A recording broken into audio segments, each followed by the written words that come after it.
வணக்கம். ஒரு ஸ்டேஜில் ஆல்மோஸ்ட் 175 பாயிண்ட்ஸ் ப்ளஸ் எடுத்து பாருங்களா. மார்க்கெட் ஓப்பன் ஆனது வந்து ஃப்ளாட்டாக ஓப்பன் ஆச்சு. 0 ஒரு ஸ்டேஜில் வந்து -10 கூடயும் போச்சு. அங்கேருந்து 175 பாயிண்ட்ஸ் ப்ளஸ் செம்ம ராலி. மெயின் ரீசன் வந்து பேங்கிங் செக்டரில் கோட்டக் பேங்க் வந்து ஒரு ஸ்டேஜில் வந்து ஆல்மோஸ்ட் 9% அப்பாக இருந்துச்சு. 9 இல்லை 10% அப்பாக இருந்துச்சு. க்ளோஸ் ஆகும்போது 9.2% அப்பாக இருக்குது. ஒன்று.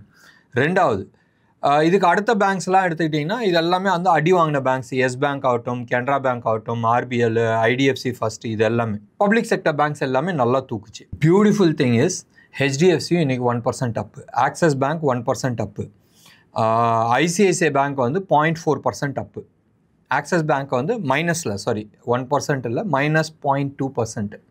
ஸோ ஆக்சிஸ் பேங்க் விட்டுருங்க. ஹெச்டிஎஃப்சி 1% ஏறிச்சு. இது எல்லாம் மேலே ஏறினது வந்து பெருசு இல்லை. 9% கோட்டக் ஏறினது வந்து ஒரு பெரிய வெயிட்டேஜ் இருக்காது. பட் ஹெச்டிஎஃப்சி 1% மேலே ஏறினது வந்து நிச்சயமாக வெயிட்டேஜ் இருக்கும். ஒன்று. இன்றைக்கி பேங்க் நிஃப்டி எடுத்துக்கிட்டிங்கன்னா இன்ட்ராடே ஸ்விங் வந்து 1040 பாயிண்ட்ஸ் அண்ட் க்ளோஸ் ஆகும்போதும் 813 பாயிண்ட்ஸ் வந்து ப்ளஸில் வந்து பேங்க் நிஃப்டி க்ளோஸ் ஆகிருக்கு. 134 பாயிண்ட்ஸ் ப்ளஸ். ஒன்று.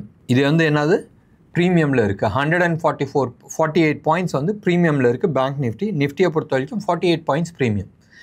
ஏன் இதை வந்து கம்மியாகிட்டுருக்கு? நாளைக்கு தலைவர், இன்றைக்கி வந்து நைட்டு தலைவர் பதவி இருக்கிறாரு, நாளைக்கு காலையிலேருந்து எல்லாத்தையும் அரெஸ்ட் பண்ண ஆரம்பிக்கிறேன்னு சொல்லியிருக்கிறாரு. இது ஒரு சைடு. இன்னொன்று சைடு அந்த சைடில் இருக்க அட்வொகேட்ஸ்லாம் என்ன சொன்னாங்க, அதெல்லாம் ஒன்றும் பண்ண முடியாது, யாரையும் அரெஸ்ட் பண்ண முடியாது, சட்டம் வந்து அதுக்கு வழி கொடுக்கலன்ற மாதிரி அவர் சொல்லிகிட்ருக்காரு. வெயிட் பண்ணி பார்க்கலாம். நம்ம ஊர் அரசியல் அது மாதிரி ப்ராமிஸ் பண்ணிவிட்டு உள்ளே வந்துட்டு சட்டத்தினாலாம் பண்ண முடியலன்னு சொல்ல போகிறாங்களான்றது வெயிட் பண்ணி பார்க்கணும். பட் மார்க்கெட்டில் வந்து செம்ம ரேலி கொடுத்துருக்கு. இந்த ரேலி வந்து it is not because of Trump or not because of anything else. Market பயங்கர ஓவர் சோல்ட் ஜோன். ஃப்ரைடே அன்றைக்கே நம்ம வந்து சில விஷயங்கள் நம்ம பேசிகிட்டு இருந்தோம். தட் மார்க்கெட் ஒரு ஷார்ப் ரிவர்சல் வரதுக்கான சான்சஸ் இருக்குன்றது ஒன்று. நம்ம கல்யாண் ஜுவல்லர்ஸ் பற்றியும் நம்ம பேசியிருந்தோம். இன்ஃபேக்ட் கல்யாண் ஜுவல்லர்ஸ் வந்து எங்களோட ட்ரைனிங் குரூப்பில் வந்து இன்டெப்த் நாங்கள் வந்து டிஸ்கஸ் பண்ணியிருந்தோம். அண்ட் ஏன் அது மேலே போகும், எவ்வளோ தூரம் மேலே போகும், இதெல்லாம் பேசியிருந்தோம். Let's not discuss that. அது வந்து எங்களோட ப்ரைவேட் சைடில் இருந்துச்சு.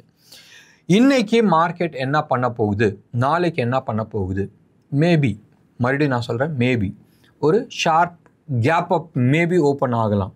இது எல்லாமே வந்து கெஸ்ஸு தான். ஏன்னு சொன்னால் பெரிய ஈவெண்ட் நடக்க போகுது. It is one of the biggest event in last 20 இயர்ஸ்னு வச்சுக்கலாமே. இந்த கொரோனா விட்டுருங்க, இந்த யுக்ரைன் வாரை விட்டுருங்க, இதை விட்டுட்டு நீங்கள் எடுத்துக்கிட்டிங்கன்னா this is going to be a major turning point in the history.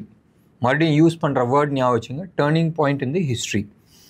And நிச்சயமாக இது வந்து டேர்னிங் பாயிண்ட்டாக இருக்கிறதுக்கு நிறைய வாய்ப்புகள் உண்டு. வெயிட் பண்ணி பார்க்கலாம். யூஎஸும் வந்து யூஎஸ் ஃபஸ்ட் அதுதான் அவர் பேசிகிட்டு இருக்காரு. நாடு தான், எங்கள் நாடு தான் ஃபஸ்ட்டாக வைக்கணுன்ற மாதிரி. இப்போ எப்படி இந்தியா ஃபஸ்ட்டுன்னு நம்ம பேசிகிட்டு இருக்கோம், சைனாக்காரன் ஃபஸ்ட்டுன்னு பேசிகிட்டு இருக்கான், அது மாதிரி வந்து அமெரிக்கா ஃபஸ்ட்டுன்ற மாதிரி அவர் பேசிகிட்டு இருக்காரு. ஒன்று. ரெண்டாவது வந்து அவர் MAGA make America great again, அந்த கான்செப்ட் மறுபடியும் அமெரிக்கா வந்து நம்பர் 1 எடுத்துகிட்டு வாங்கன்ற மாதிரி பேசிகிட்டு இருக்காரு. இது வரத்துக்கான சான்சஸ் இருக்கா? டெக்னிக்கல் அனாலிசிஸில் நம்ம வந்து ஆல்வேஸ் நம்ம வந்து பார்ப்போம், ஒரு பீக் போயிட்டு அப்படி சைடில் போயிட்டு டவுன் சைடு தான் வரும். மறுபடியும் அடுத்த அப் ட்ரெண்ட் வரத்துக்கு வந்து it will take at least 100-200 years பிடிக்கும் மினிமம். இமீடியட்டாலாம் மேலே போக முடியாது. ஏன்னு சொன்னால் என்டையர் டெமோகிராஃபி வந்து சேஞ்ச் ஆகும். எடுத்து பாருங்கள், அங்கே அமெரிக்காவில் இருக்கிறவங்க முக்கால்வாசி பேர் வந்து above 50 years or 60 years. Most of the people இங்கே வந்து மைக்ரேட் ஆனவங்க தான். இந்தியாவிலேருந்து, சைனாவிலேருந்து, மற்ற கண்ட்ரியிலேருந்து மைக்ரேட் ஆனவங்க தான் வந்து யங் பாப்புலேஷன்ஸ். மற்றபடி யூஎஸோட பழைய ஆட்கள் எல்லாமே வந்து அபோவ் 50 ஆகிடுச்சு. ஒன்று. இந்த டெமோகிராஃபி இருக்குல்ல, இதை வந்து மாற்றுறது வந்து மிக கஷ்டம். சைனா எடுத்து பாருங்கள், அரௌண்ட் 40+ இருக்கிறாங்க. ஜப்பான்லாம் வந்து செகண்ட் ரவுண்ட் நடக்குது. பசங்கள்லாம் வந்து அபோவ் 80-90க்கு போயிட்டாங்க. சின்ன பசங்க எல்லாருமே வந்து யாருமே வந்து குழந்தைங்கள தெர் இஸ் நோ க்ரோத், யாருமே வந்து நியூ பர்த் எடுத்துக்க மாட்டேங்கிறாங்க. ஸோ அவங்க வந்து டிஃப்ளேஷனில் இருக்கிறாங்க, ப்ளஸ் அவங்க பாப்புலேஷன்ஸ் குறைஞ்சிக்கிட்டு இருக்கு. இப்போ இவங்க வந்து மறுபடியும் அடுத்த செட் ஆஃப் குழந்தைங்க பிறந்து அது வந்து ஒரு 20-25 வருஷம் கழித்து அவங்க வந்து வேலைக்கு வரணும். வேலைக்கு வந்ததுக்கு தான் மறுபடியும் you have a younger population. அந்த சிச்சுவேஷன் வரத்துக்கு வந்து மினிமம் 100 வருஷம் பிடிக்கும். இது ஓவர் நைட்லலாம் பண்ண முடியாது. சரியா? இன்றைக்கி ஸ்டாக் ஸ்பெசிஃபிக்காக நம்ம பேசுகிறதுல அர்த்தம் கிடையாது. சில விஷயங்கள் நம்ம எடுத்துக்கலாம். மேபி கோடக் பேங்க் எடுத்துக்கலாம். ஒரு கேப் அப் போயிருக்கு, பிக் வால்யூமோட போயிருக்கு. அதே மாதிரி நீங்கள் வந்து கல்யாண் ஜுவல்லர்ஸ் எடுத்துக்கிட்டிங்கன்னா இன்றைக்கி வந்து ஒரு பிக் வால்யூமோட மேலே தூக்கி இருக்குது. சில ஸ்டாக்ஸ் இது மாதிரி வந்து மேலே தூக்கி இருக்குது. ஒன்று ஐடியா வந்து இன்றைக்கி வந்து ஒரு பெரிய வால்யூமோட மேலே தூக்கி இருக்குது. தயவு செஞ்சு அதில் போய் ட்ராப் ஆகிடாதீங்க. ப்ராபப்ளி மறுபடியும் நான் யூஸ் பண்ணுற வேர்ட் ஞாபகம் வச்சுங்க. ப்ராபப்ளி இன்னையோட ஹையை வந்து ஸ்டாப் லாஸாக வச்சுக்கலாம். மேபி நீங்கள் வந்து பொசிஷன் எக்ஸிட் பண்ணுங்கள். தேர் இஸ் அ பெட்டர் ஆப்பர்ச்சுனிட்டின்றது தோணுது. பட் எனிவே 9 ரூபா 10 ரூபா தான் அதோட ஸ்டாக்கோட வேல்யூ. பெருசாக வந்து நம்ம சேவ் பண்ண போகிறது கிடையாது. ஒன்று. ரெண்டாவது, இன்றைக்கி டிடிஎம்எல் ரொம்ப நாள் கழித்து வந்து ஒரு பெரிய வால்யூமோட க்ளோஸ் டு அபவுட் 17-18% வந்து இன்றைக்கி அப் ஆகிருந்துச்சு. பெரிய வால்யூமோட வந்து ஒரு பிரேக் அவுட் கொடுத்துருக்கு. ரொம்ப நாள் கன்சாலிடேட் ஆனதுக்கப்புறமா பிரேக் அவுட் கொடுத்துருக்கு. வெயிட் பண்ணி பார்க்கலாம். டிடிஎம்எல் மறுபடியும் ஒரு மல்டி பேக்கர் ஆகுதான்றது வெயிட் பண்ணி பார்க்க வேண்டிய ஒரு சமாச்சாரம். நம்ம வந்து டிடிஎம்எல் வந்து வால்யூமில் வச்சுருந்தோம் அண்ட் கொஞ்சம் அப்படியே வால்யூமை வந்து குறைச்சி வச்சுருந்தோம். You have to wait and see whether the entire trend மாறி இருக்கா, இல்லை இது வந்து ஒரு ஷார்ட் டேர்ம் ட்ரெண்டான்றது நம்ம பார்க்க வேண்டிய ஒரு சமாச்சாரம். இன்டர்நேஷ்னல் மார்க்கெட்டில் ஒன்றும் கிடையாது. As of now US market more of ஃப்ளாட்டிஷாக இருக்குது. ஈவினிங் நம்ம தலைவரை வந்து பதவி வைத்துக்கிறாரு. தலைவர்னா யார்? ட்ரம்ப்பு. அண்ட் அதை பேஸ் பண்ணி நிறைய ஈவெண்ட்ஸ் இருக்குது. ஒன்று, அவரோட ஸ்பீச்சில் வந்து அவர் என்ன பண்ண போகிறாரு, மனுஷன் வந்து ஸ்பீச் போகிறதுக்கு முன்னாடியே ட்வீட் போட்டாலும் போடலாம்.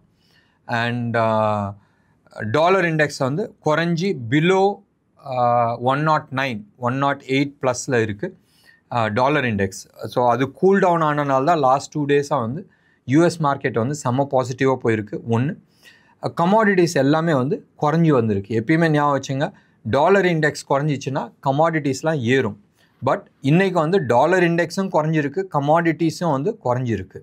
அது கோல்டு ஆகட்டும், சில்வர் ஆகட்டும். கோல்டில் வந்து ரொம்ப மைல்டாக குறைஞ்சிருக்கு, சில்வரும் வந்து ரொம்ப மைல்டாக குறைஞ்சிருக்கு. பட் மெஜாரிட்டி நேச்சுரல் கேஸ்லாம் வந்து 4.5% வந்து கீழே இறங்கியிருக்கு. வெயிட் பண்ணி பார்க்கலாம் ட்ரம்ப் வந்ததுக்கப்புறமா என்ன நடக்க போகுதுன்றது. அது வரைக்கும் நீங்கள் எந்த ட்ரேட் எடுத்தாலும் மங்காத்தா தான்.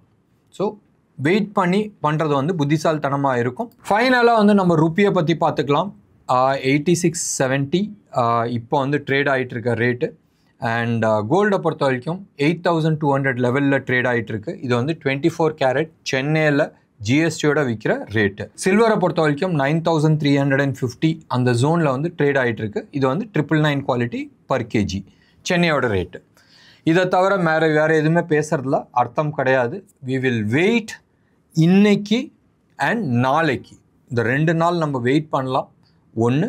ரெண்டாவது, நீங்கள் ட்ரேடு எடுக்கிறீங்கன்னு சொன்னால் ஸ்ட்ரிக்ட் ஸ்டாப் லாஸ் மெயின்டைன் பண்ணுறது ஒரு மிக மிக மிக அவசியம்.